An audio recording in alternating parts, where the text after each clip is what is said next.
નમસ્કાર, હું કરિશ્મા માની ઇન્ક્રેડિબલ ન્યૂઝમાં સર્વે દર્શક મિત્રોનું હાર્દિક સ્વાગત કરું છું. तो मतलब हमारे राजू भाई टाग इन्होंने आरबीआई में वो आए हैं, वो इसे अहमदाबाद रहते हैं लेकिन वो भुज के मूल निवासी हैं और उन्होंने रिपब्लिकन पार्टी ऑफ इंडिया में उन्होंने एंट्री ली है, प्रवेश लिया है। और हमारे अशोक भट्टी जी जो हमारे पार्टी के प्रदेश अध्यक्ष है, जो अहमदाबाद में रहते हैं। और बाकी आपला काय नाव आहे?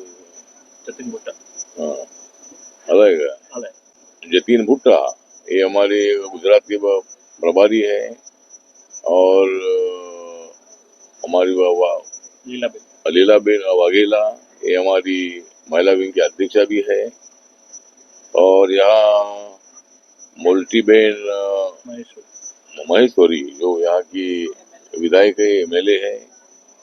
और अमित अरोरा जी जो district collector, district magistrate collector है। सागर भटमार जी है जो यहाँ के एसपी है।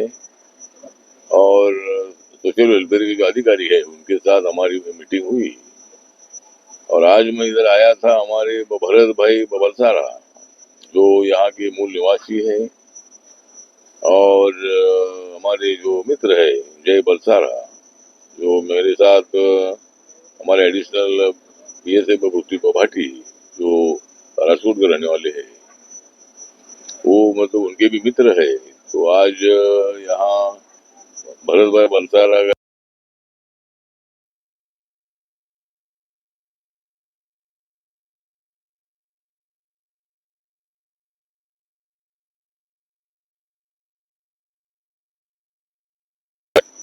वैसा महाराष्ट्र के चुनाव में मैं बिजी था।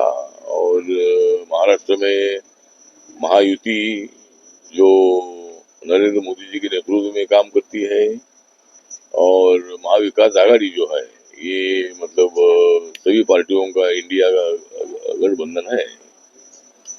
तो ये तो दोनों में मतलब चुनाव में बहुत बड़ा संघर्ष है। लेकिन इस वक्त हमें काफी सफलता मिलेगा ऐसा हमें पूरा विश्वास है, क्योंकि लोकसभा के चुनाव में राहुल गांधी और कांग्रेस पार्टी ने संविधान दिखाकर लोगों को गुमराह करने का काम किया था। लेकिन उसका इम्पैक्ट गुजरात में तो नहीं हुआ था। गुजरात में 26 सीटों में सिर्फ 25 सीट चुनकर आई थी, एक सीट खाली मतलब हार गई थी। 2019 में 26 की 26 सीट आई थी, 2014 में भी 26 की 26 सीट आई थी।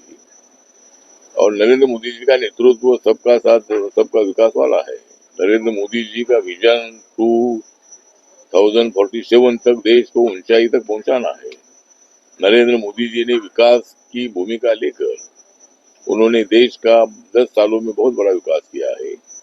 25 करोड़ लोगों को गरीब रेखा के ऊपर लाया है। और अभी साल में इस 5 साल में भी रोड का डेवलपमेंट है, रेलवे का डेवलपमेंट है, एयरपोर्ट का डेवलपमेंट है, कनेक्टिविटी है, 80 करोड़ लोगों को फ्री में अनाज देने का विषय हो, महिलाओं को आरक्षण देने का निर्णय हो लोकसभा विधानसभा में, उसके साथ साथ 370 आर्टिकल हटाने का निर्णय हो। जम्मू कश्मीर में तिरंगा झंडा पहले नहीं रहता था। जम्मू कश्मीर में बाबा साहब अम्बेडकर ने दिया हुआ संविधान लागू नहीं होता था, वहाँ का सिस्टम अलग ही होता था। तो लेकिन 370 आर्टिकल हटने से अभी वहाँ तिरंगा झंडा लग रहा है। वहाँ का आतंकवाद 95 से ज्यादा कम हो चुका है।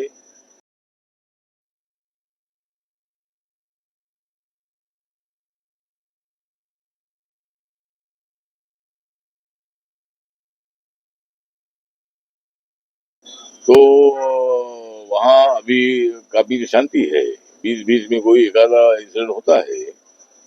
लेकिन 370 आर्टिकल हटाने से पूरा जम्मू कश्मीर भारत का एक बहुत बड़ा पार्ट बन गया है। और ये काम नरेंद्र मोदी जी ने किया है। कांग्रेस के कार्यकाल में पंडित जवाहरलाल नेहरू जी ने शुरू में ठीक था, लेकिन बाद में कुछ सालों के बाद 370 हटाने का निर्णय लेना चाहिए था।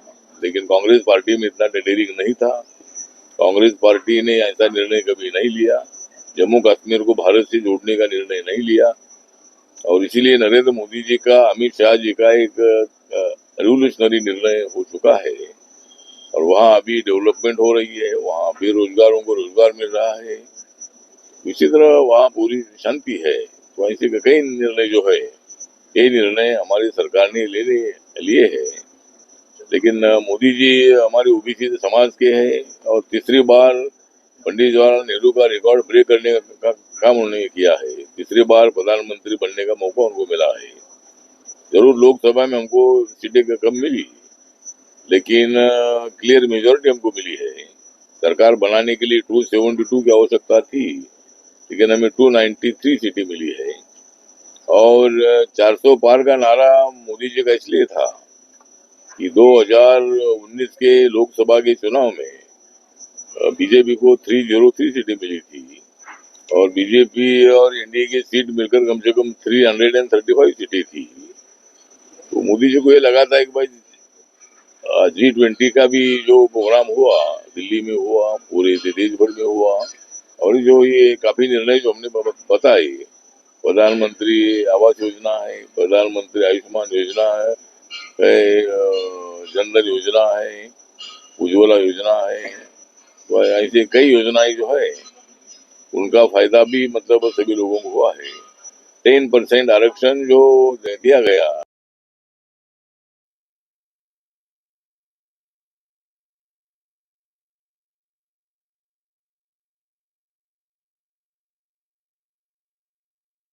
मुस्लिम भी है, ब्राह्मण है, लिंगायत है, जैन है, जो एससी ओबीसी कैटेगरी में आते नहीं है, ऐसे लोगों को रिजर्वेशन मिलता है। तो मतलब ऐसे कई निर्णय मोदी जी के कार्यकाल में लिए हैं। लेकिन मोदी जी को हराने के लिए सब लोग एक साथ आए, राहुल गांधी जी और सब जो अपोजिशन पार्टी के लोग हैं, ये एक साथ आए और उन्होंने मोदी जी को हराने का वही पूरा प्लानिंग किया था। लेकिन हम भी कोई कम नहीं थे, हमने भी प्लानिंग किया था कि जरूर सीटें कमा सकती है, लेकिन सरकार अपनी बनेगी। और सरकार नरेंद्र मोदी जी की बन गई है और देश को शांति की दिशा से आगे बढ़ाने का काम हमें करना है। और इसीलिए मतलब जो वो बटेंगे तो कटेंगे का चर्चा चल रही है। लेकिन मेरा मानना है कि हम बटेंगे नहीं तो कटेंगे कैसा, मतलब बटने का विषय नहीं है। हम सब देश को एक साथ रखना चाहते हैं, सबका साथ सबका विकास की हमारी भूमिका है।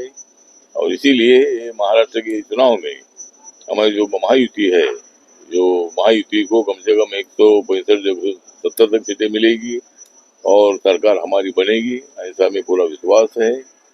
और अभी जो मैंने सभी अधिकारियों से मैंने बात किया, और यह जो साइक्लोन हुआ था, भूकंप हुआ था, तब मैं यहाँ 10-12 टाइम मैं इधर आया था और हमने कई लोगों को मदद करने का भी काम किया था। तो डीएम से बात करने के बाद मालूम हुआ कि जिनके मकान गिरे थे, जिनका नुकसान हुआ था, सब लोगों का रिहेबिलिटेशन हो चुका है। और अभी नर्मदा का जो पानी है, ये पानी आने से यहाँ एग्रीकल्चर भी बढ़ रहा है, पीने के पानी की समस्या हल हो चुकी है और यहाँ हॉर्टिकल्चर बढ़ रहा है, यहाँ और भी मतलब कई फसल आ रही है। तो एक बहुत अच्छी बात है कि भाई कच्छ में एक पाकिस्तान के बॉर्डर पर एक कच्छ आता है और रापर एक पाकिस्तान की बॉर्डर है। तो हम मतलब यहाँ की जो पॉपुलेशन 20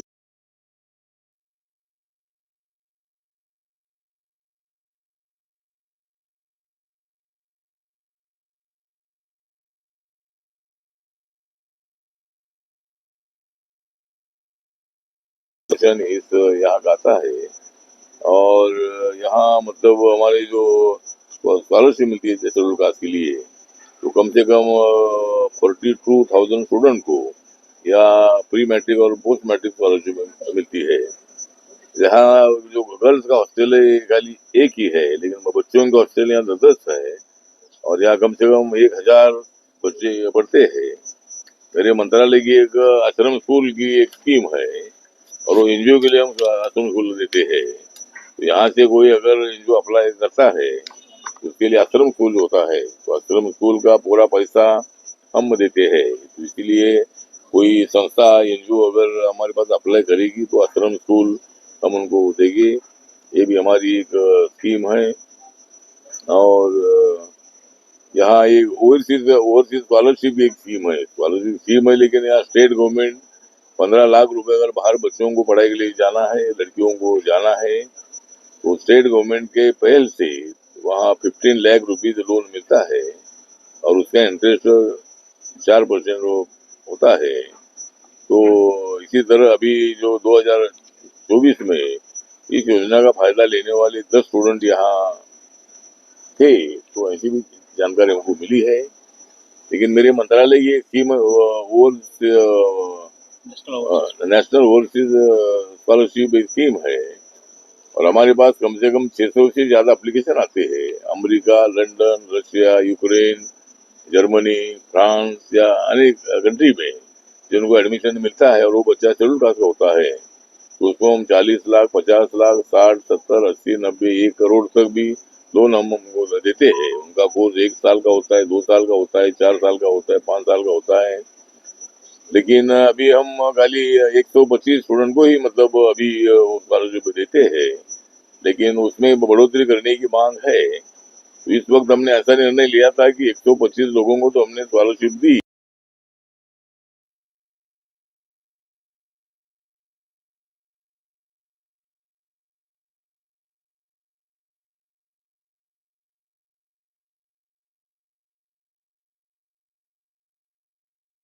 देखी है कि बाकी के बच्चों को भी एडमिशन मिला है, लेकिन अभी हमारा बजट 125 का ही है। वो बढ़ाने का हमारा प्रयत्न है, हर साल में 200-250 स्टूडेंट को तो मिलना चाहिए। उसके लिए उसमें बढ़ोतरी करने का विचार हमारा जरूर मंत्रालय का है।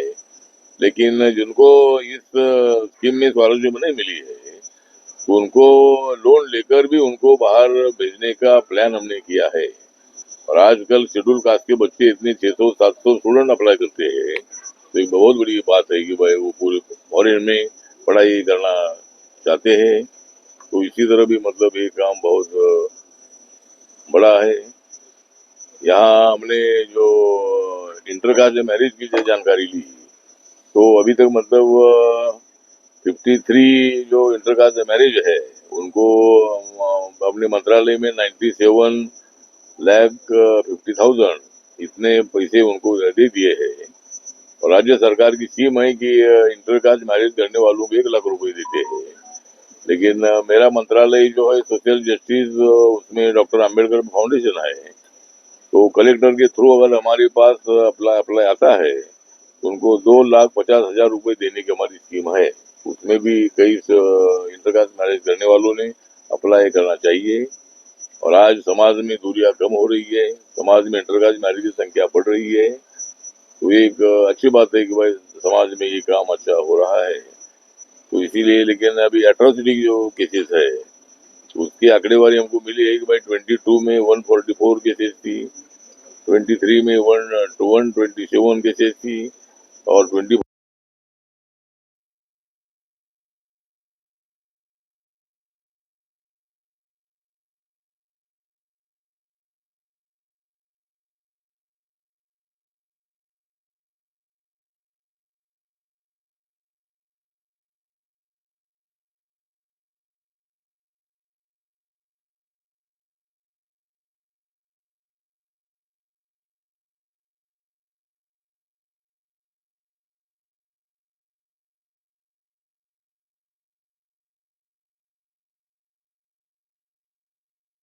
को खत्म कर दिया है और हम सब लोग एक है।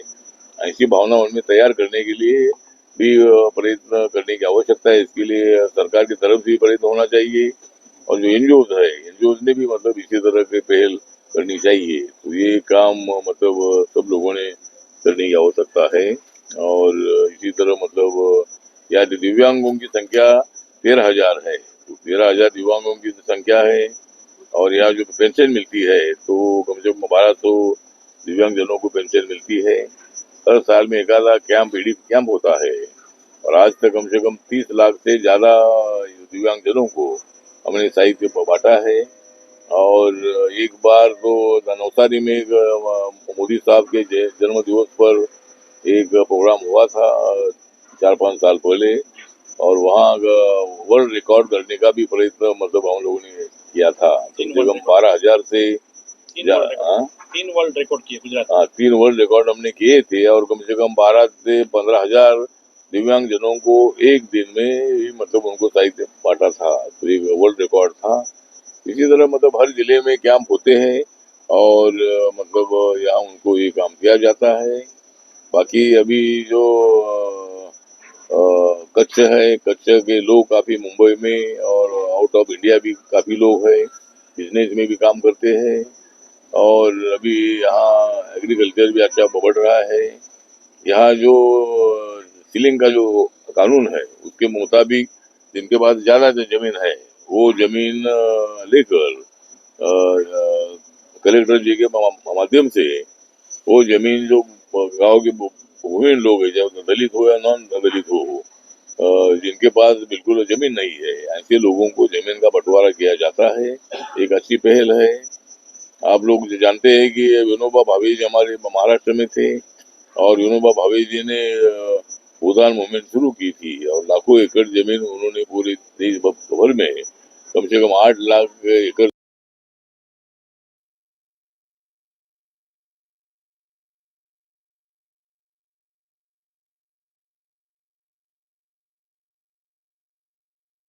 इसीलिए मेरी पार्टी की तरफ से मांग है कि हर फैमिली को 5 एकड़ जमीन मिलनी चाहिए। मतलब वो इसके लिए भारत सरकार और स्टेट गवर्नमेंट ने समिति बनाकर हर गांव में कितने भूमिहीन लोग हैं उसका एक रिकॉर्ड तैयार करना चाहिए और सीलिंग कानून के मुताबिक जो जमीन एक्सेस मिलती है वो जमीन भी मतलब सब लोगों को बांटनी चाहिए।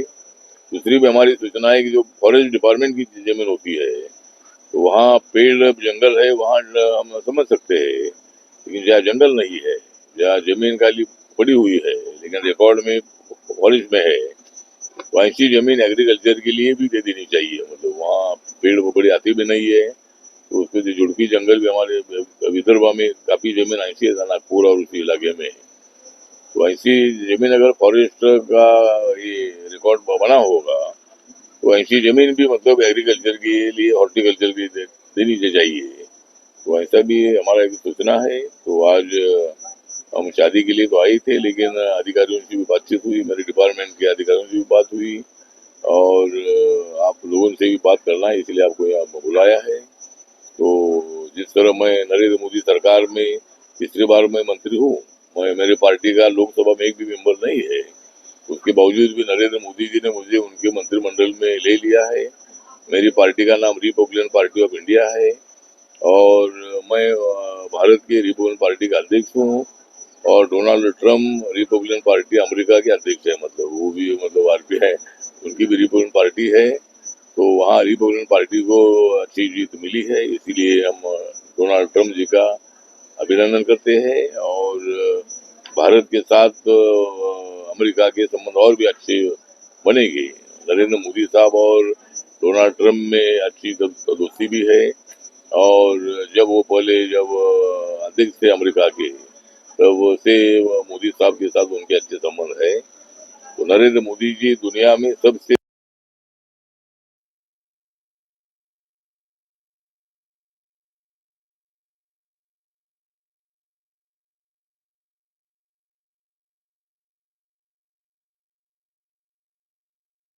ऐसा उनको मार्ग दिया था और नरेंद्र मोदी जी काम करने वाले नेता है। नरेंद्र मोदी जी सबको साथ में लेकर चलने वाले नेता है और इसीलिए मेरी आरपीआई उनके साथ है। तो इसीलिए हमारी सरकार का विजन है कि भाई देश को ऊंचाई तक पहुंचना है। अभी अपने देश की इकोनॉमी 10 नंबर पर थी, वो 5 नंबर पर आई है और देश में 10 सालों में 25 करोड़ लोग गरीबी रेखा के ऊपर आए हैं। तो एक बहुत बड़ा एक काम मोदी साहब ने किया है। लगातार वो काम करते रहते हैं और इसीलिए वो बहुत बड़े पॉपुलर नेता है। वो ओबीसी है, इसीलिए मतलब कांग्रेस पार्टी में बहुत ही नाराजगी है। मोदी जी को हटाने के लिए सब लोगों को साथ में ला रहे हैं, लेकिन मोदी जी को हटाना ये बच्चों का खेल नहीं है। मोदी जी के साथ भी हमारी पूरी एनडीए की टीम है और उसमें हमारे चंद्रबाबू नायडू जी भी है, नीतीश कुमार जी भी है, मैं भी हूँ और भी कई जो पार्टियां नॉर्थ ईस्ट की है, कई पार्टियां है, तो मोदी जी को हराना ये इतना आसान काम नहीं है। और मेरी पार्टी मोदी जी के साथ है, ताकत के साथ है। और संविधान बदलने की भाषा जो राहुल गांधी करते हैं, तो संविधान कभी नहीं बदल सकता है। हम कांग्रेस को तो हमने सत्ता से बदला है, तो कांग्रेस को तो हमने सत्ता से हटाया है, लेकिन संविधान बदलने का विषय आता नहीं है। संविधान बदलने की ताकत इसमें भी नहीं है, और इसीलिए संविधान बदलने का प्रचार नहीं करना चाहिए, ऐसा अपील राहुल गांधी जी को है। और इसीलिए मतलब मेरी पार्टी आरपीआई बीजेपी के साथ है, एनडीए के साथ है।